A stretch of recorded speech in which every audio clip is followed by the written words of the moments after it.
Hey guys, Danny here, just coming in before the episode starts to apologize. I've had a crazy few weeks since the last episode dropped. Just super busy doing other stuff. I just haven't gotten around to editing our now backlog of episodes we've recorded. So when this one comes out, I'm immediately going to start working on the next episode. Hopefully that's going to come out within a few days. And then the episode we actually recorded today when should be out at a regular time. So we'll be right back on track. Again, just sorry guys, just things happen and all that good stuff, but glad you're still here and look forward to the upcoming episode. I'm sure we all seen it already. I haven't started yet, but yeah, I was like, all right, I'm in. I'm going to watch Daima now at some point. Oh yeah, you heard the news, huh? Oh, I saw it. Yeah. Oh, you watched it? Like that whole clip I saw the what? clip, yeah. It's the first thing I saw when I hopped on. I haven't seen the clip myself, but I don't think I'm that far from him getting there, so I guess I might as well just keep watching. All I have to say from what I understand of what happens with Goku going Super Saiyan 4 in Daima is I'm not a fan of how they did it. He looks fine. I mean, I prefer the OG colors, but this is kind of closer to what they're doing with Super Dragon Ball Heroes anyway, with like the whole God Key aspect and stuff. I don't know how much of that play is in this because this is before Super, right? So yeah, 4 is going to be underpowered compared to God Key, right? Maybe. Like, the God Key was interesting when it first showed up, and now it's just stupid. The whole point of the God Key, it's like it's another level. Like, you can't even sense the power from it because you need to have God Key to even understand what's happening. And then, the Tournament of Power happens in Super. All of a sudden, here's all these characters that are just like, oh yeah, they're stronger than the God form. So you have to go like Super Saiyan Blue to even like just stand up with some of these people. And it's like, then what the fuck was the point of being in this next realm of power? Yeah, that seems like it's kind of redundant. Yeah, this Super Saiyan 4 is interesting. I mean, he's got the ludicrous arms, so that's pretty funny. So like I said, I didn't see the clip myself, but I did see a thumbnail of Super Saiyan 4, and my understanding is he's still small. Like, so it's not like GT where he like got big again, And I guess that makes sense because he's cursed. Like, that's the whole thing in Daima. Like, they're all cursed from the wish. Goku was the same way in GT. Oh, you're fucking right. It was the Black Star Dragon Balls. Yeah. I mean, it's whatever. See, it's good to be skeptical. Yeah. I mean, I still think, like, the premise and stuff's not that interesting, but I'll give it a watch. I actually read, there was an interview with one of the directors for the series. Yeah, sure enough, it's literally just GT2. Like, they practically say that. And I think that's pretty funny. It's definitely not as intense, though. No, because the biggest thing for this was they wanted to... Like, the whole thing is like, yeah, people that watched GT growing up, they're probably in their 30s right now with their kids. So we wanted to make a show that they could watch with their kids. And so that's why everyone's a kid and it's more kid-friendly, quote-unquote, compared to the rest of Dragon Ball. That's fair. Not what I would want, but that's fair. It's not what I want, but yeah, here we are. Do you think that's because we don't have children? That's not what I said, no. I said, do you think? Not that's because of what it is. I don't want Toriyama Dragon Ball. That's just what I don't want at the end of the day. Like, we've had it. Fair. It's time to move on. So what? No more Dragon Ball then? Or like if Xenoverse was a series, maybe? No, Xenoverse can stay in the toy box where it belongs. He was so quick on that. He was like, no. Hey, I think it's really cool. There's some crazy stuff in Super Dragon Ball Heroes that's like pretty awesome. That's not the direction where we should be going. But no, Gerry, there is going to be more Dragon Ball because right now, let me double check if it's officially out, but the new Dragon Ball Super Chapter is up right now. I saw the leaks for the new Super Chapter. It's fine. It's just filler. Excuse me. It's also interesting because it's like it doesn't line up with the chapter that came up before, so that's something. But yeah, Dragon Ball's the Super manga's back. And in the leak, we saw a non-canon anime filler character show up, quote-unquote. So that just means we're doing great. Because Toyotaro knows what he's doing. I'm here for it. Hell yeah. I, too, like Yajirobe. Yajirobe is canon. That's why I said it. I'm glad, like, such a low-level, powerless character out of all this time has always been canon. Whereas, like, some of these world-destroying gods are like canon in some universes, like Omega Shenron. Mm-hmm.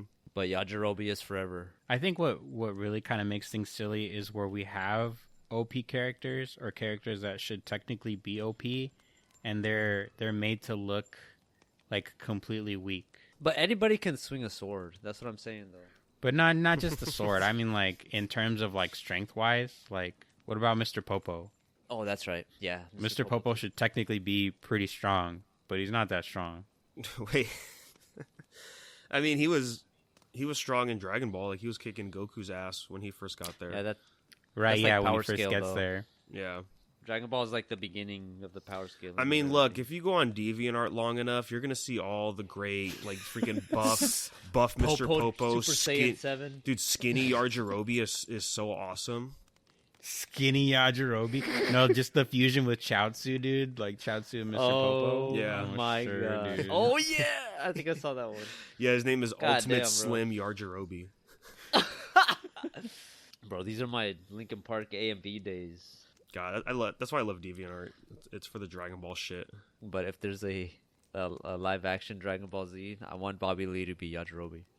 Oh, that's so good. That would be perfect, yeah. Especially future Yajirobe. I'm like Googling it now, and he's just got like a full beard on. Mm-hmm. Fuck yeah, dude. Oh, if he shaves it, he's definitely got like Bobby's mustache. Fuck it, dude. Bobby could be Korin too. He They do look the Corrin's same. voice, yeah. That's so funny, dude. But I don't think I care too much for Super. So thankfully, this is kind of before. I mean, I like the idea of Super, but you're not entirely wrong when it comes to like the whole power scaling thing.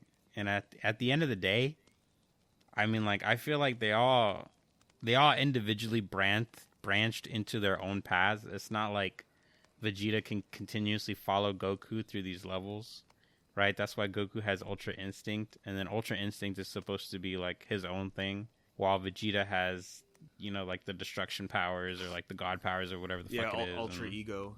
Ultra Ego, thank you. You know, Gohan has like the super beast powers. Yeah, beast form.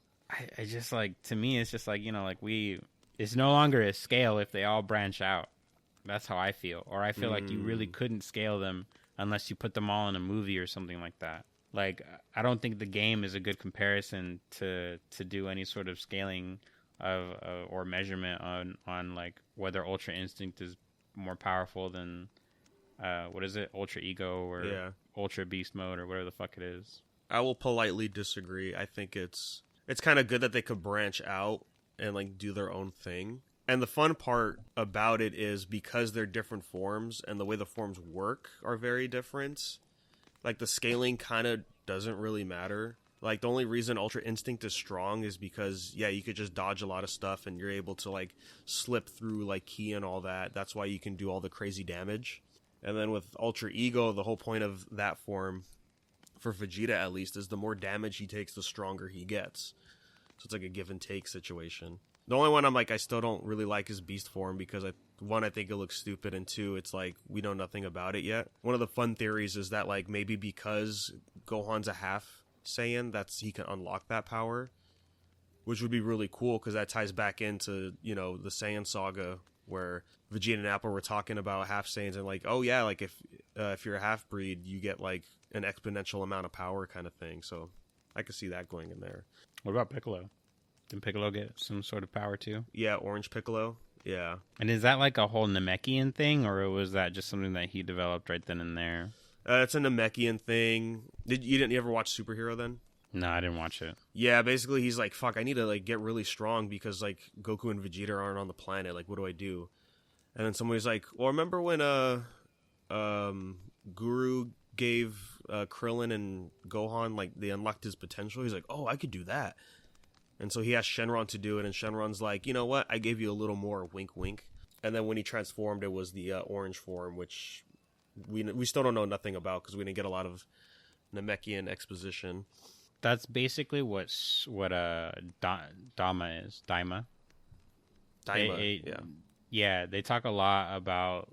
I'm not even going to say it's a lot. Based off what I saw, they talk about it for like a solid episode on like what happened to the Namekians, where they came from, who got left behind, Piccolo's dad, all this other stuff. And it's just like a name drop, really, when it comes to Piccolo's background. Other than that, it's just like, there's this fucking guy who just made the Dragon Balls, and he happens to be a Namekian. Here you go. So I had to watch some more of that to see how far they really like delve into that. But I always liked. I guess it's kind of confusing now, like with like the introduction of. I guess not. It's not really an introduction, but like I would say a reintroduction to me, like the demon realm, and like I guess how everything at one point came from this realm, and now like you incorporate that with like the universe that they have in the series, and the fact that there is technically like, I don't know, multiples of those universes. So it's like they have multiple demon realms, multiple universes, then they have the spirit worlds, they have the Supreme Kais. There's aliens. Those aliens actually might also be demons, supposedly. I don't really know. That's like the whole thing. It's just like they're all like they're all coming from one source, and then they branch out. And in the interim between them branching out, it's like they just developed civilizations and all this other sort of things in like the eons that had happened. So it's kind of a jumble, but at the same time, not an entire mess where I'm like, I'm just not gonna regard any of this, like. But it's fine. Mostly, I just watched it because it was just something to do. It just didn't turn out to be that bad. You know those collaboration things that they do where like mangakas will draw like volume covers in their art style? Yes. Yeah. I saw that they did that for the 40th for Dragon Ball. I don't know if they did it for each volume, but from what I saw, they just picked a volume. So like they all had a different volume cover, and they were just doing the volume cover in their style. Oh, yeah, that's been going on for like the past few years. Yeah, like I said on the boys chat, I need me a foot eel. I need me a foot eel to just fucking tell me what the fuck to do and be pissed at me for no reason. Now, see, Jerry, there's two camps in Wheel of Time. There's the right one and the wrong one. And you're on the right one. Yeah. Yeah! That's what I'm saying, bro. No, like from the jump with Fayu, I was like, oh, yeah, she's great. And my friends are like, no, dude, she's annoying. And I'm like, you don't. No, you're no, not you seeing, don't know. You you're don't not understand. seeing it, dude. You're not seeing the big bakas. picture, Batman. Yeah. Yeah, it's so good, man. Yeah, he's back in Two Rivers right now, or Emmonsfield, one of the, around there. Yes. With, yes. With Tam and Matt's father. Mm-hmm. I forget his name. Co-reunion for like a little bit. Really sad what happened to parents. Dude, yeah. He's like he was just freaking out for like a cool second, and then Fail, fucking best wife ever, just like consoles him, and it's so good. Audiobooks are definitely the way to go. If I had more time, I would read it. As of right now, it's taking me a while to read. Like right now, like what you said, when you were finishing Latris, like you couldn't put it down. That's where I'm at right now. I'm like 100 pages away. Nice. And nice. Shit's getting pretty cool. Like he figured out how to do signs, and it actually works for some of them. It's gonna be awesome. Maybe the next week I'll finish it. Yeah. Get ready, because that last there's gonna be like a big moment that happens, and then it's just all in full gear at that point, just nonstop. There are multiple points in the story that made me go, "Oh shit, what?" It was insane. Like when Hrathen came back, I'm like, "Oh, this bastard, dude." Of course Yeah.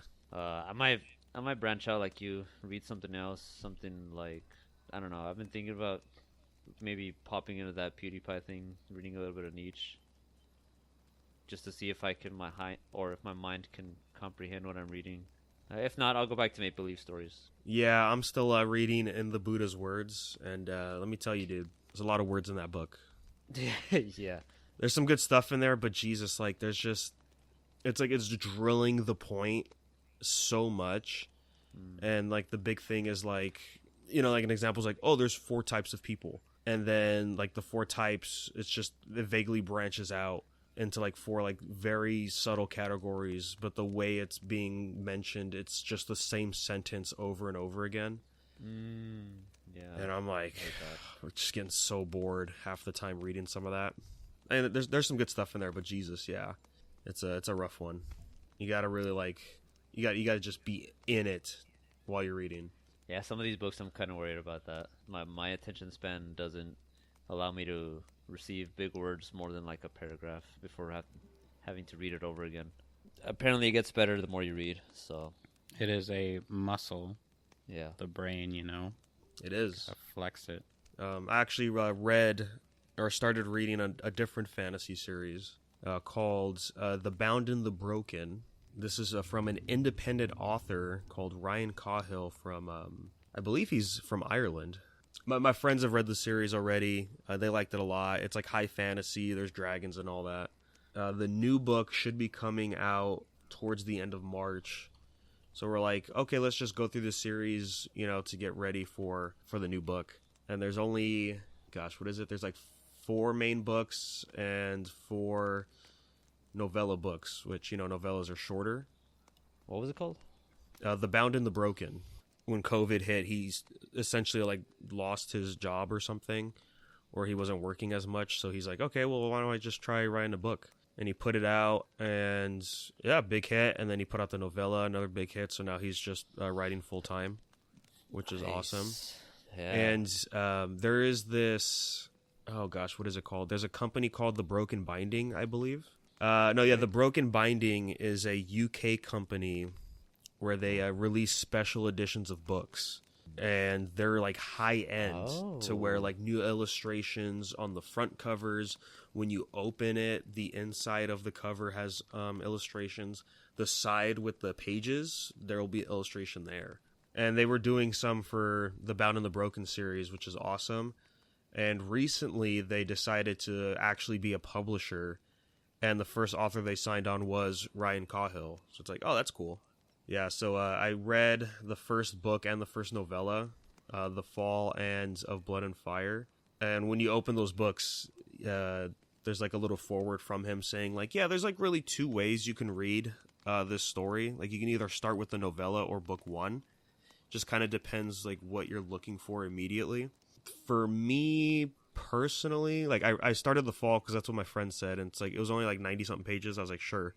I'm like, yeah, okay, like I kind of get what's going on, but I wasn't really too invested in it. And then when I started reading Of Blood and Fire, I was like, okay, I'm starting to like this. And I think if you start with Of Blood and Fire, then read The Fall, I think it's a little bit better.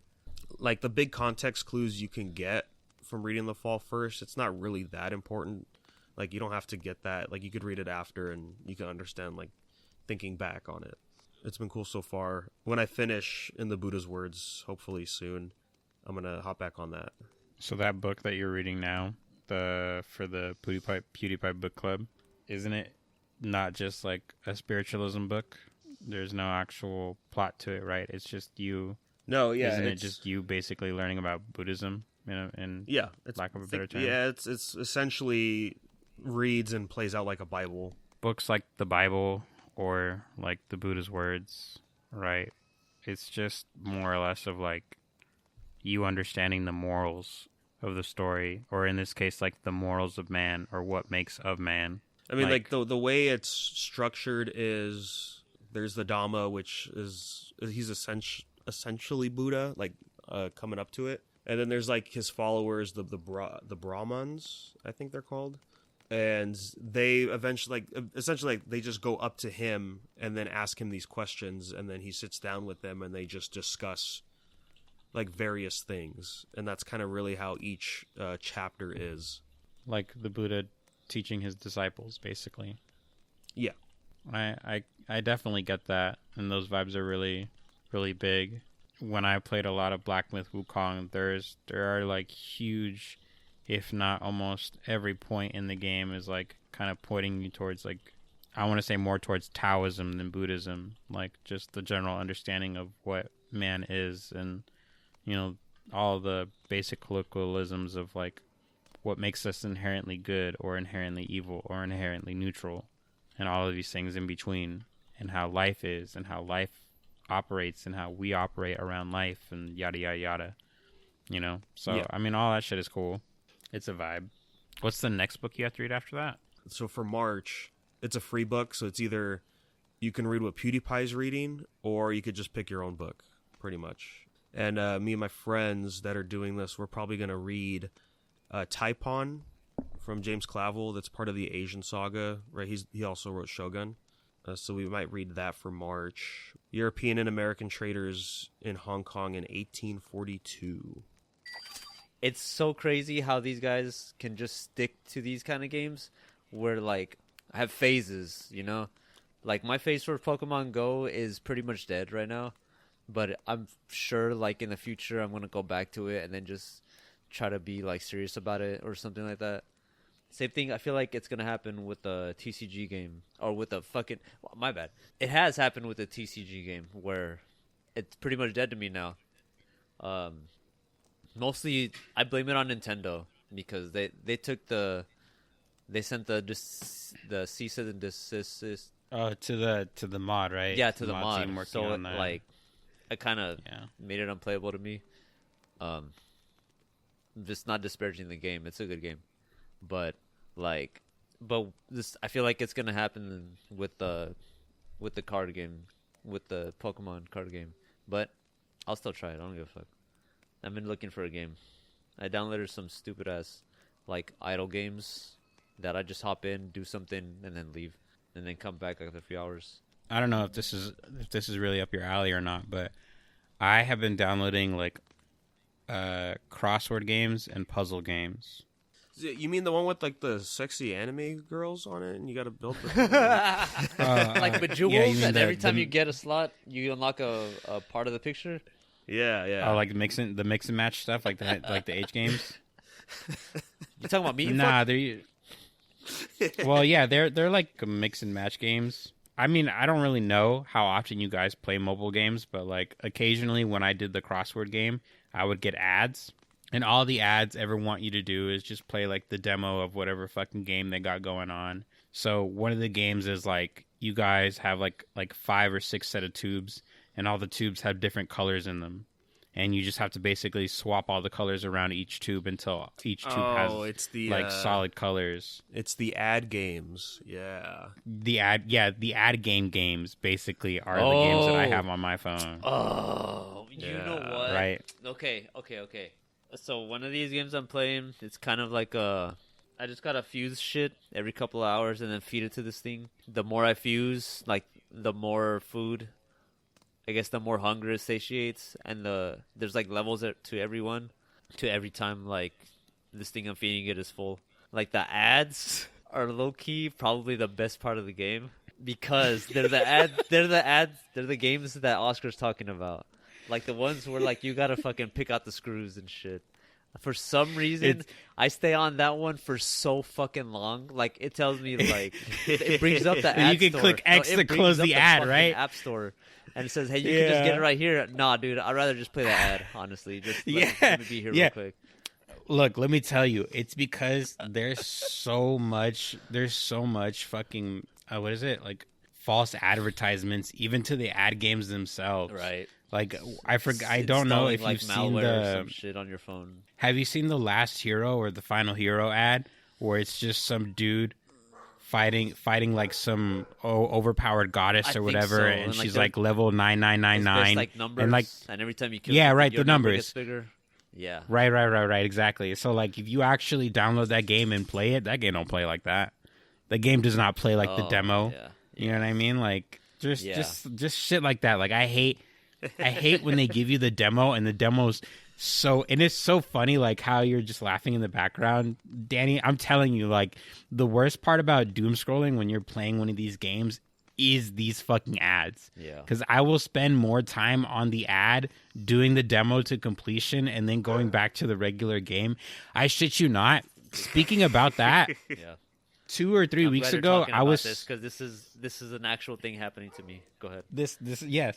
2 or 3 weeks ago, I was on the couch with Karina and we were just zonked out on our fucking phones. Like I was playing my game, she was playing her game. She like saw me playing the ad games, and that literally gave her the itch to download a game herself and start playing it on her phone. But I was doing one of the demos, right? Like one of the demos that I get for my crossword game is it's like a game where they show you like a house, and the house is covered in screws of different colors, and you basically just have to collect 3 screws of the same color to make like the little case up at the top with that corresponding color go away, and like a new case will come. That's and my you're basically just that's my favorite one. Right, that's mine too. I downloaded it. I'm doing this, right, and shit you not, I'm spending at least 10 minutes on this. I never got as far as I could because usually they're not made for you to get that far. Like they're usually just made for you to get only a little bit. Sometimes it lets you go pretty far though. I almost finished. Like I was probably 6 or 9 screws away from. I tore down the house completely down to the floor. No. I'm telling you, dude. Like RNG gave me like the best set of hands, and by the time I got to the end and I was stuck, Karina was like, "Oh no! Like you ran out of options. Like you lost." And I was like, "Yeah." And I just click on the X button and I just go back to playing my regular game on my phone. And she's like, dude, she's just like, what the fuck? Like you were just playing a demo the whole time. I love it, man. I love it. Oh my god. Yeah. Oh man. These they gotta do something about that. Like make like a hybrid gaming app where like every couple minutes you gotta play a different game. And then if you win or lose that game, you gotta go back to the original game. Like they gotta do something like that, man. Post-Zoomer type shit, dude. Say WarioWare for people with severe ADHD. You know, I was thinking about this the other day. You know how like we get a lot of shit for having multiple screens to look at, right? We've been doing that shit like since day one. Like if you go to the casino, you know that you go to the sports bar and they have like every television on everywhere at all times. That's the kind of stuff that happens. We've been doing this, you know. We no, not even we, dude. Like our parents, like we were basically like designed. We as the colloquial human race, kind of right? Yeah, like as our generation goes and as our parents' generation goes, like I really feel like we fit into the design to be like the predecessor of the iPad kids. Like if this shit doesn't make any more sense to you than what I'm about to tell you, just think about whenever we used to go to the pay places at McDonald's when we had like the apparatus in one end and you get to do your thing or whatever. And then after you get all zonked out physically, what do? Like your mom and dad are chilling, you know, having time, like eating their sandwiches or whatever. And you're just like there. So you go over to the N64s and there's 4 different screens. And by design, these things do not stay on. They turn off I think it was like every 10 or 15 minutes. Like it's designed to reset so that any kid that's playing doesn't just get to play and hog it the entire time. They have to like swap over. You know what I mean? So like me as a kid, you know, going to McDonald's, having McDonald's breakfast, playing on the playground and all that other stuff. And then like spending probably like a good, I really don't remember spending this long at McDonald's as a kid. But then again, it's just like, the world isn't the same anymore. But like if I spent maybe, I don't know, 30 minutes just doing the N64 stuff, you know, I'm going to go around at least maybe 2 or 3 times where those screens reset, playing Kirby 64 or F-Zero or I don't even remember other games that they had on there. Like Pokemon Snap, I'm just going to say, like whatever the fuck. You know what I mean? Like by design, I feel like these things were implemented a long time ago to try to get our attention this way, and inevitably it didn't really become a big deal until the iPad came out and you could just give that straight to them at home. You know what I mean? Like we had to go out to get our iPads. See what I'm saying? We had to work for our ADHD, I guess is what I'm trying to say. I don't know. Well, I'll tell you this, guys, because it's pretty funny. I was trying to look up the name of the game and I got it. There is a game that got released, and now there's 2 of them that is just a collection of these mobile games. Oh, like these fake games. Yeah. I'm really glad that you looked that up. No, yeah. Is it something that I can download? Is it You like can. on Steam or what? It's on Steam. It's on PlayStation. It's everywhere. It's on PlayStation. Oh my god! Yeah. No way. And here's the title. Yeah, you want those games, right? So here you go. Now let's see you clear them. What? That's. I cannot believe this is a real title. Yeah, it's Holy awesome. shit. It's from a D3 publisher. There's a 2. Yeah, there's a 2. They There's a both came out sequel. last year. Yeah. Oh my god! I can totally Hold play on, this on the Switch, man. I have to put this in the PlayStation and see Yeah. how much it is. And it's $10. $10 Bro, for each this of is them. worth it. Hold on, I gotta look. This is going on my wish list right the fuck now, dude. Yeah. Oh my god, they have the pin pulling one. Yeah, and they've done like, you know, it's D3 Publisher, so they've done like a bunch of anime games and like mobile games and stuff. So this is right up their alley. This is really right up their alley. Yeah, it's so funny. All right, this is worth it.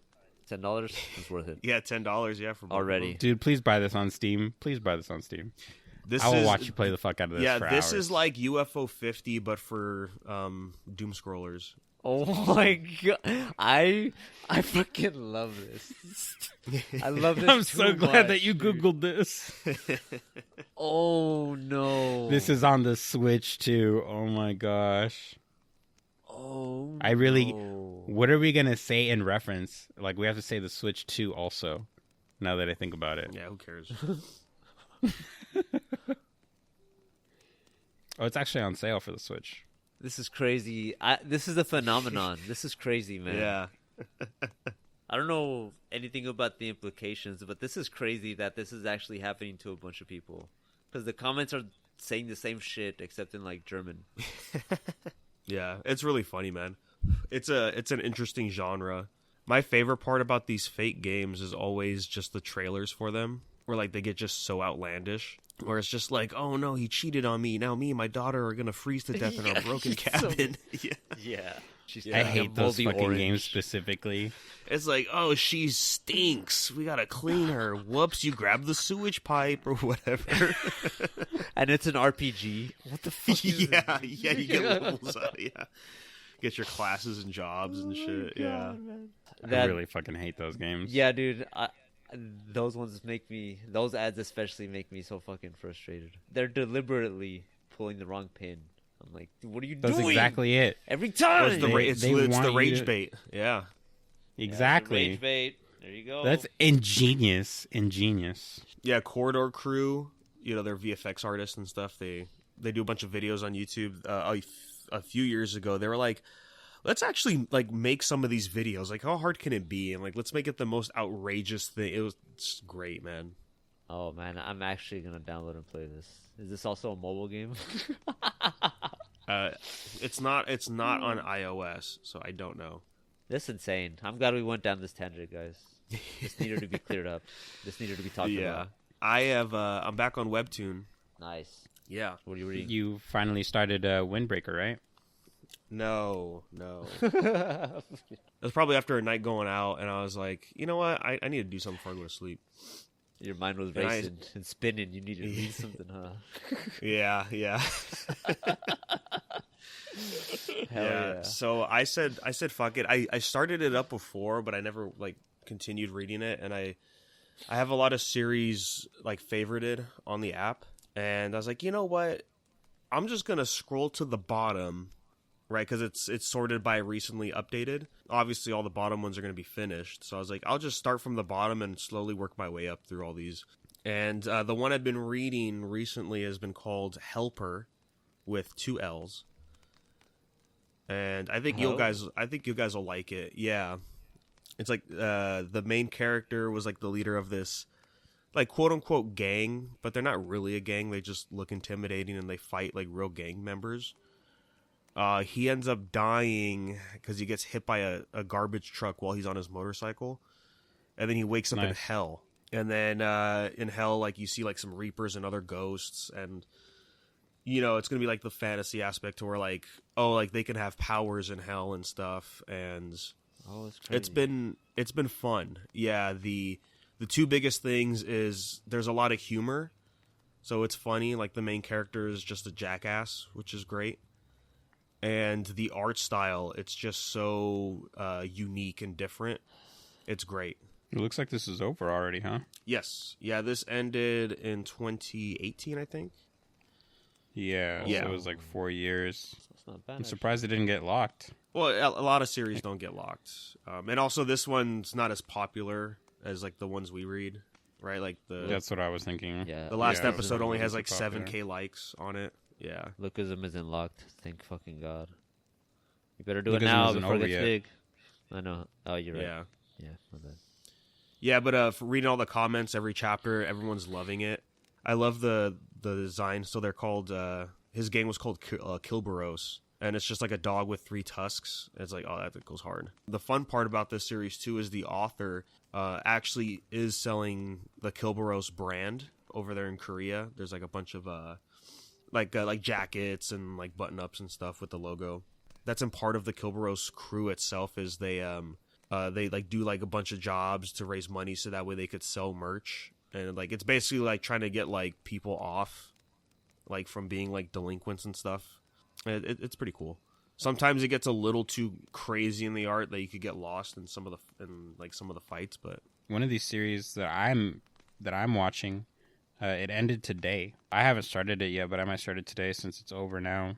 It's called Darby, and I think I don't know if you were around, but Ariana was telling us about this. Yeah, she was. It's about a dinosaur. The misadventures of a bloodthirsty baby T-Rex.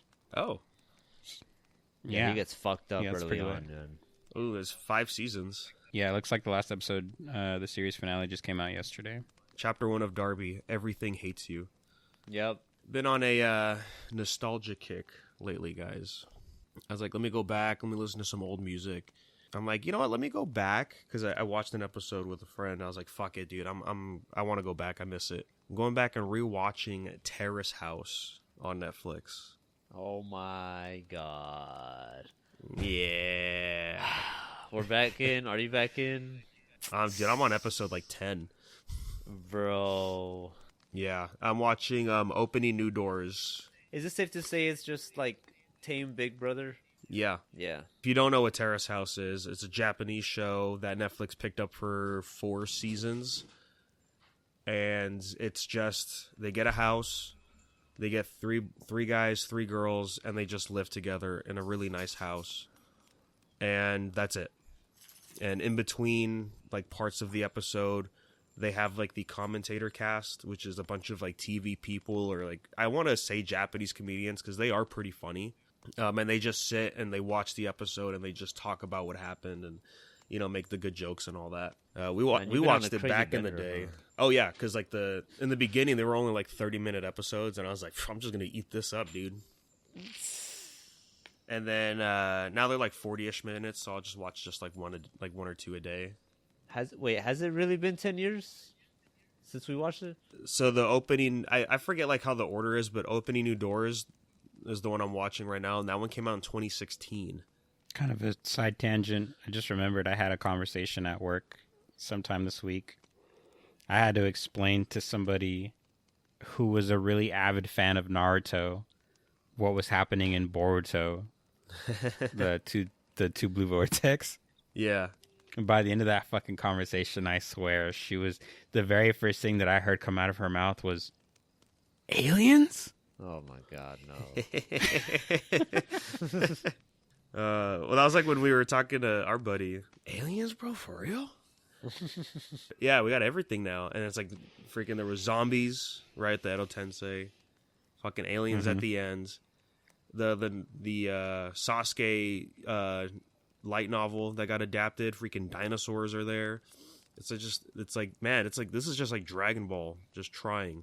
You know, it really is like Dragon Ball 2 with all the technology they even have in Boruto. They got like laptops and genetic cloning machines and HD TV and surveillance cameras and all this other stuff. They really like just jumped. Yeah, it's almost kind of disappointing because I liked the technology in Naruto, like especially early Naruto, where like, yeah, this is like a weird time period where like it's ninjas and shinobi, so it's like Edo era Japan essentially, like with the architecture and stuff. And then they got like radios and shit going on, and it's like, yeah, that's pretty cool. But now you look and it's like, oh, that's just like downtown Tokyo behind the mountains. All right, gamers, before we get out of here, we did get some emails. So if you have any questions or comments, you can always email us at unversedpodcast@gmail.com. And we got some more from the boy Mark, so thank you as always. He's like, since a bunch of like anime and mangas always have the villain or hero pull a last minute power up where it's bullshit, what were some anime bullshit moments that you liked or didn't like because it ruined it for you? And I have to agree with him with his example. His is, he says Bleach is his pick because there's so much anime bullshit in the final season. As much as like my friends like love like the ending of Bleach and stuff, I still hate how Ichigo defeats Yhwach or whatever the Quincy King. Like just that last minute bullshit. It makes no sense, and that's it. It's over, and then we don't really get an answer of why it happened the way it did. Look, I'll tell you why it happened, but even then, it's not a good enough reason. I don't know who your friends are that say that they like that ending. I don't think you should be friends with them anymore, though. So basically, what happens is you were familiar with Aizen's power, right? His Shikai. It's been so long, isn't it? Like something about like your memory or something. Right. So basically, he can alter your memory. Basically, it was something along the lines of he can distort your reality if you know the name of his Bankai, or if you know the name of his sword, or whatever the fuck it was.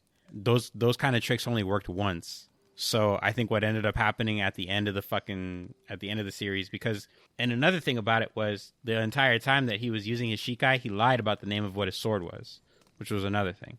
But at the end of the series, you know, after he already absorbs the stupid thing that Rukia had or whatever it's called, like he still technically has the ability to use his Shikai, and he did that on Yuacha, and that's why he switched places with Ichigo when Yuacha thought he killed Ichigo, and why his Almighty Eye didn't work. But that's not what he says in that final moment. Well, I mean, Aizen's fucking dead. What did you want him to say? No, not Aizen. Oh, Yuacha? Yeah. No, do you know what I'm talking about? The final attack that Ichigo does. The one that kills him, right? Yeah, his two swords break, and then he swings again, and it's back to the original Shikai form. And then Yuacha just says, "Oh, I saw this future coming, but I still can't stop it because it's something I can't stop." And then he dies, and then it's over. Is that really what he fucking said? I'm paraphrasing because it's been, years, like over a decade since I read it. But yeah, he was like, "Oh, I saw this happen, but I couldn't do anything to stop it." And then he just gets hit. Okay, yeah. See, the way I remember reading that chapter was like he didn't realize that he fell for Aizen's technique, and in that one moment, Ichigo was able to attack him and destroy him.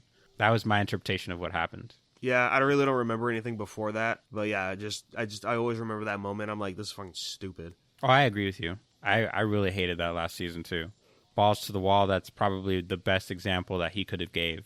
There's really not too many examples that I can think of that really match that. Fairy Tail's full of them. Oh my god! Don't get me started, dude. Yeah. The one like that's all I'll say. It's just the last 2 seasons of like the first part of Fairy Tail. Man, I think it was Tartarus, yeah, the evil guild, and Gajeel literally gets dragged into hell, and he tells Levi that he loves her and stuff, or whatever, and he gets dragged to hell, and he's gone. I forget like exactly what happens, but because like Fairy Tail wins and stuff, he's able to drag himself back in through the portal or something. Yeah, and then he's back. And I was like, that's just I'm like, he's literally like, he's gone, and now he's back, bro. Come on. Yeah. You know what that reminds me of? It reminds me of the thing that Oda does with his characters in One Piece. Like, I remember we were watching when we got done watching the Alabasta arc, we saw every instance we saw Pell. And you know how like Pell gets fucked up by Nico, then Pell gets fucked up by Crocodile, then Pell gets fucked up by the bomb, right? The bomb that kills him. And so yeah, the bomb that kills him, right? The bomb that literally is like a 5-mile radius bomb. Yes, that bomb. And he still lives. There's those moments like where we're like, watching that whole dramatic scene of that whole thing unfolding, and then like right as they're about to set sail and Vivi's taking her place as, like the coming matriarch for fucking for Alabasta or whatever the fuck, and then Pell is just like, "Hey, here I am." Sorry, I'm late. Everybody thought I was dead. He's like literally standing over his own grave, and he's just like, "I can't believe you guys thought I was dead." Yeah, that's another one. You're right. Wait, like, did that happen in the anime? Yeah, he comes back and he stands over his grave. That's crazy. He's just like, "I can't believe you guys thought." Because in the manga, he just shows back up like nothing happened. Like we first see him in the chapter cover stuff, and then like I don't think we see him in the manga again until like the Reverie stuff. Oh, that's wild. Good stuff. Yeah. I would probably look that up. I think he probably makes. Yeah, that's the only thing like I'm kind of disappointed with Oda is that like there's a lot of quote unquote death scenes in One Piece, but they don't really die unless like there's a point to it. Which Pell's death could have been a good point, but how many times has Luffy or pretty much anybody like thrown a devil fruit user into the sea, but then later on that person just shows up anyway? Well, like Jack got thrown into the ocean, and he's just on the bottom of the whatever seafloor, and he's just waiting for them to pick him up, and he still survives that. Did anybody pick him up at this point? Well, no, like the first time they fought him, he got sunk underwater on Zoa, and then they picked him up, and then they fought him again in Wano. Okay. I was going to say, I think I remember him coming back in Wano. Yeah.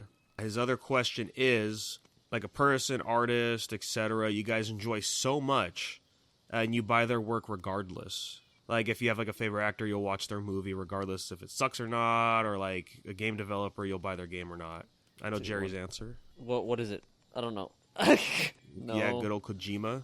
No. Oh, yeah, you're right. Not Konami. No, Yeah, Kojima. if it's Kojima, you bet your bippy I'll buy his game. Maybe not day one, but I will buy it. And I will fucking fawn over it as long as I play it. Death Stranding, that shit was a reminder that I'm a Kojima fanboy. Because, like, I tried to do a bunch of stuff. I didn't platinum it just because, like, I fucked up. And this is why you choose very hard on every game you play. So you don't have to go back and get that trophy if you ever want to play it. The shit made me realize why this man needs his own movie studio, makes his own movies.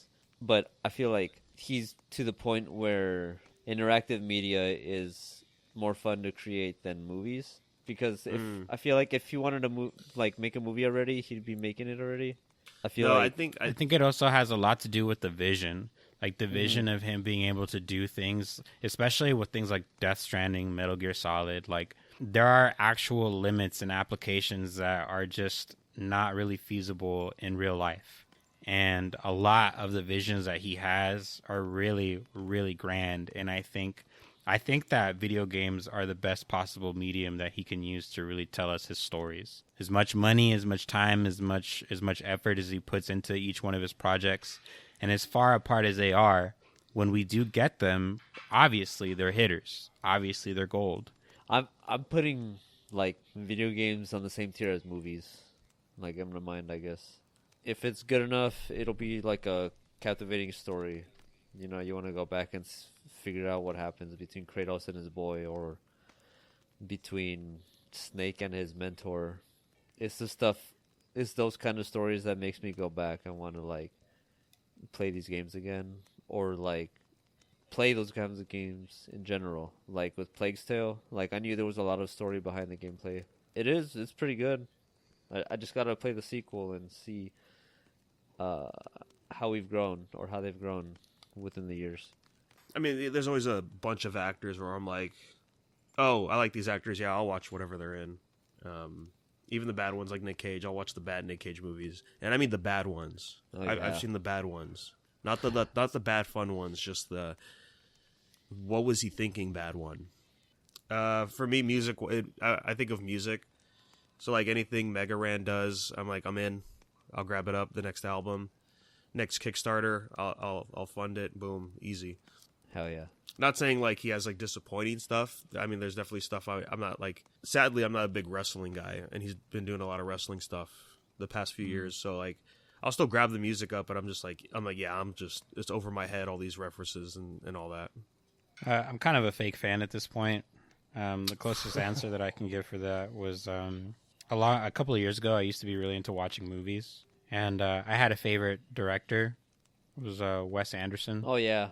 So, like, I would just go through his entire catalog of, like, all of his movies.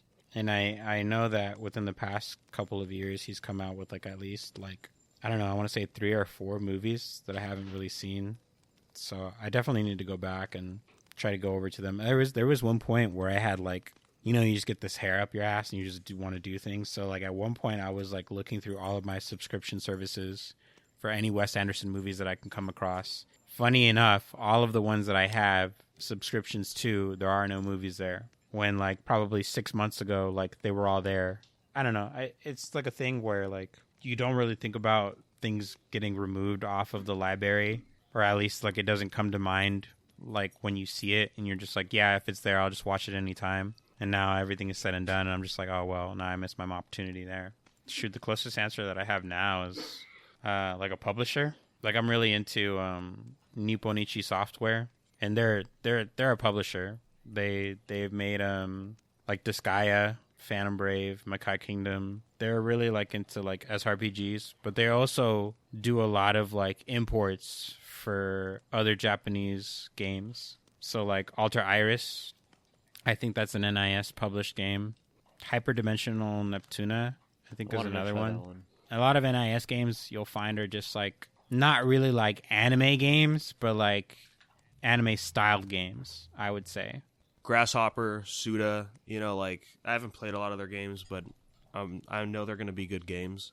All the Ratchet and Clank games, Hell, even mangakas too, man, that have like huge catalogs, and I'm like, yeah, whatever they read or whatever they write, I'll read it. Yeah. Like, the boy Ryuhei Tamura, right? Beelzebub guy. I'll read anything he puts out.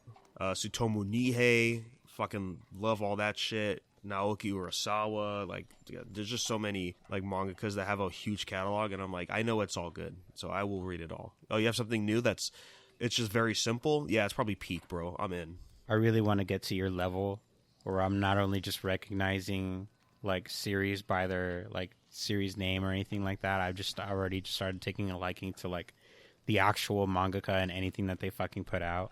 I feel like I would have less than a handful of mangakas that I would probably say that I would automatically be a fan of anything that they do. Like the guy who made Gantz. Like I know he made a couple of different series. Oku? Yeah. I don't know if you've heard about it, but I think there was one that I was reading for a while. It's already over. It's called Jagon.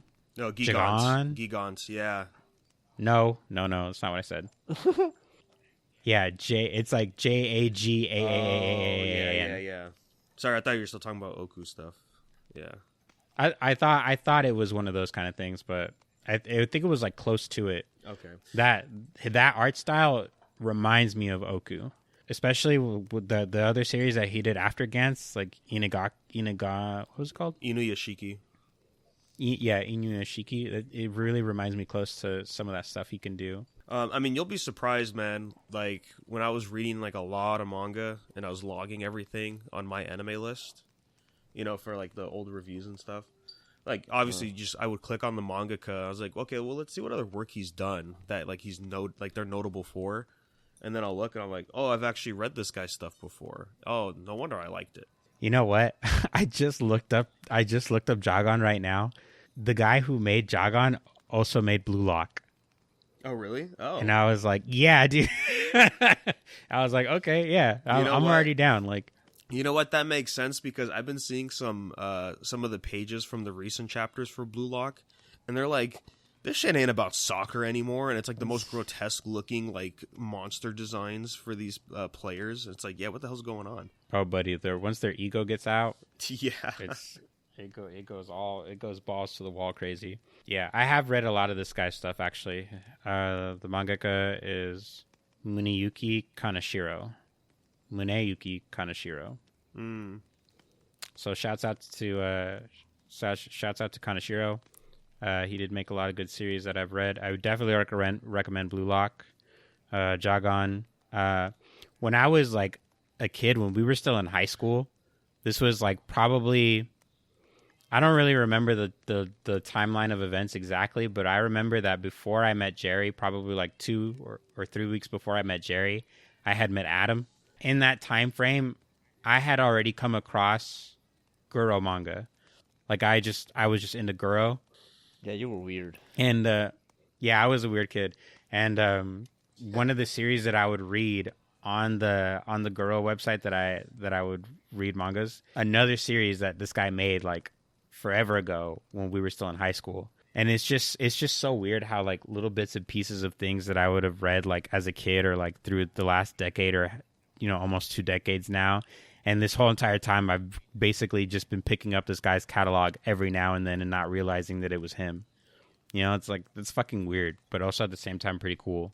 This guy came out with a series named Kamisama no Utari, and it was like, I want to say like an alien battle royale type thing. Like a whole bunch of people get kidnapped and like put in this like box thing. And from there, it just plays like Squid Games. So, like, every like event or activity was like basically like a killing game where everyone had to like do or beat this certain mini game or whatever, and you would obviously like progress, you move on, stay alive. It was pretty nuts. Like a lot of that kind of like woke my eyes up to the fact that manga can be anything but just seinen, you know, or shoujo or sure. shit. Yeah, like it was really cool, man. This is my new answer right here. Muneyuki Kaneshiro. And so this week I want to give a shout out to a profile I found on Instagram. Goes by the handle Atare Paint, all together one word. Or sorry, I read the handle wrong. It's actually Atta, ATA Repaint, Atta Repaint. This guy is pretty cool. He basically takes like Figma figures and he repaints them. And he'll do it in like, the best way I can describe it is he'll take all of these like, you know, like base colored Figmas and models and all this other stuff, and he'll just make them like really almost 3D, like with the way that he does some of like the shading and stuff like that. When I came across this the other day, the post I saw was a Figma of Crocodile without his fur on. So it's just like his shirt, his gold hook, his pants, his shoes. And when I saw it, I was really taken aback because I was like, oh, this is fucking good. I almost thought for a split second that it was like augmented reality, that somebody had just like did some AR and we were just looking at like what could be like a good design for an actual Figma. But no, somebody actually hand painted this Figma to look like this. It's fucking awesome. Like, it's so cool. Like it's like if they took a Borderlands design and they just brought it to real life. They just made it like life. I don't know if you've ever caught people trying to do like Borderlands cosplay and they'll like get like the cell design right, yeah, the cell shade, but they'll do the contour correctly for like the outline, you know, the character for like a character's basically like for their sides, and you know, like the where you can basically tell is like the face, right, the angle of their face and stuff like that. It's really fucking cool, man. Like he's done a lot of good figures from what I can see, and it's all sorts of figures. He's done like One Piece, he's done My Hero, he even did one recently for Sakamoto Days. So mainly I wanted to give a shout out to this guy because I really like the level of detail that he takes into you know, basically redesigning these Figmas with like these new colors to make it look and really pop. So hopefully, you know, when I start doing my own ventures into animated painting and stuff like that, like I can really take a lot of good examples from this, try to make sure that I can apply that myself into what I want to do. Yeah, this has been a great trend to see like the past few years. And it's always great just seeing like one person do it instead of like the mass-produced ones. Because some of the mass-produced ones, they just try too hard, and like the lighting's always too harsh, so it only looks good in one angle most of the time, and the rest just kind of look meh. But yeah, every time you get like just one person doing it as a side thing, yeah, you know it's peak. All the shadows in the right places, even the butt cheek. Fuck. Mm-hmm. So yeah, man, that's gonna be my recommendation for this week. Definitely give him a follow. Right on, man. And yeah, we'll have the link in the description if you want to check out his page and see what kind of figures he's got working on. And with that, man, we could give this episode a close. So thank you for listening, and we'll catch you on the next one.